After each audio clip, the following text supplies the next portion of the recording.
Бәріне сәлем, менің есімім Сабина. Осыдан 30 күн бұрын, 23 қыркүйектен бастап, мен өзімнің Инстаграм парақшамды белсенді түрде жүргізіп бастадым. Сіздермен осы 30 күнде қандай өзгерістер болды, сонымен бөліскім келіп жатыр, және де не нәрсе мені блог жүргізуге алып келгені туралы да айтқым келіп тұр. Менің мақсатым осы 21 жылдан бастап мен жаңағы өзіме жұмыс істеп бастадым. Өмірімді түбегейлі өзгерткім келді. Менің өзімнің сол моменттегі өмірім мүлдем өзімнің ойымнан шыққан жоқтығын, сондықтан да мен өзімді зерттеп бастадым. Түрлі кітаптар, курстар да болды. Оның барлығын қарап зерттеп, сонымен осымен 4-ші жыл кетіп жатыр. Сол алған білімдерімнің барлығын практикада пайдалану керектігін түсініп, осы Инстаграм парақшамда сол туралы айтқым келеді. Және де өзім сияқты жаңағы өзін таппай бір жерде тұрып қалған немесе адасып жүрген қыздарға бір путеводитель дейді ғой, жаңағыдай бір жол серік, жол көрсеткіш болсын деген мақсатта, ниетте, көмек болсын деген ниетте осы видеолар түсіріп, және де өзімнің блогымды бастап кеттім. Сонымен 30 күнде қандай өзгерістер болды менде? Бірінші, мен камераға сөйлеп үйрендім десем болады. Хотя көп ондай рилс, ондай ешнәрсе салған жоқпын өзімнің жаңа бет әлпетіммен немесе сөйлеп, бірақ қазір мысалы бұл менің бірінші опытым. Жаңа ютубқа салам деген ниетте осылай түсіріп жатырмын. Бұның барлығы мен үшін жаңа уровень. Өзімді сыртынан түсіру, өзімнің даусымды есту деген, баяғыда мен мүлдем өзімді көргім келмейтін, даусымды естігім келмейтін. Бұның барлығы мен үшін жаңа уровень. Өте қуаныштымын өзім үшін. Және де екінші, жазып қойған едім ұмытып қалмайын деп.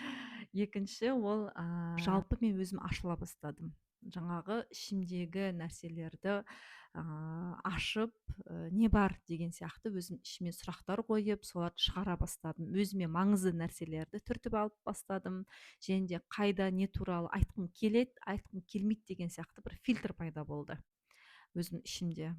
Ол да күшті нәрсе деп ойлаймын өзім үшін. Және де күнделікті жаңағы контент, рилстар түсіріп салу керек қой. Бұны мен как жұмыс ретінде қарап бастадым өзімнің блогыма. Сондықтан күнделікті менде уже миымда контентный мышление пайда болды. Жаңағы так, мына кадрды көріп тұрамын, мен уже балалармен далаға шықсам да, так, мен мына жерді бүйтіп салсам болады екен, мынаны так карусельге пайдалансам болады екен деген сияқты. Сосын жаңағы жолдасыммен какой-то бір сөйлесіп, диалог болып қалған кезде, мына нәрсені мен айтсам болады екен. Жаңағы өзіме сұрақтар қойып бастадым. Сол сұрақтарға жауап ішінен шыққан кезде, менде ғана бұндай емес қой, мен сияқты қыздар бар ғой, жаңағы соларды естісе жаңағы бір пайдасы тиер деген сияқты, вот сондай нәрселер пайда болып бастады. Жаңағы ішімнен шығарып бастадым. Это вообще күшті деп ойлаймын.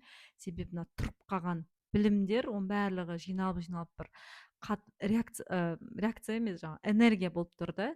Осы энергия жай қозғалып бастаған сияқты болды өзім үшін. Сондықтан мына сөйлеуім де, сіздермен бөлісіп жатқаным да, бұл барлығы мен үшін жаңағы жаңа деңгей, жаңа нәрсе болып тұр. Және де айтатыным, бұның барлығы менің өміріме еніп бастады. Хотя мен мына жақта 1, 2, 3, 4 деп жазып қойғам, өзіме 5 нәрсені жазып қойғам. Қазір кішкене шатастырып айтып жатырмын, бірақ шын көңілден шығып жатыр, ішімнен шығып жатқандықтан 1, 2 демеймін. Мүмкін описанияға жазып кетемін, бірақ жалпы қорытындылай келген кезде мен үшін жаңа уровень, өзім сыртынан бақылап үйрендім, және де өзім туралы ойым жақсара бастады. Сабина, сен камерада нормальный екенсің, жаңа сөйлегенің де жаман емес. В принципе, жаңағы сыртынан көре алмайтын тұғым, суреттерім тіпті ұнамайтын тұғын. Соның барлығы мен өзімді қабылдауым уже жақсара бастады. Типа, такая, ничего такая, ана сурет жақсы екен, мына видеода нормально жүреді екенсің деген сияқты, тіпті өзім қимылдарыма, сөйлеуіме, барлығына деген уже көзқарасым жақсара бастады. Бұл деген сөз, мен өзімді қабылдап жатырмын деген деп өзім ойлаймын. Сондықтан барлықтарыңызға осы өздеріңізбен жұмыс істеп жаңа деңгейге шығып өздеріңізді қабылдауды тілеймін. Бұл өте өте күшті нәрсе. Бұл іште де сырттай да бірдесен білінеді. Өзіңіз энергияңыз да ауысады, уже позитивке ауысасыз. Вообще супер. Сондықтан барлықтарыңызға тілейтінім тек жақсылықтар. Келесі видеоларда осы күнделігімді ары қарай жалғастырамын деген ниетім бар. Әр 10 күн сайын немесе 15 күн сайын жаңа салғым келіп тұр. Кішкене қобалжып та тұрмын. Бұл менің бірінші видеом.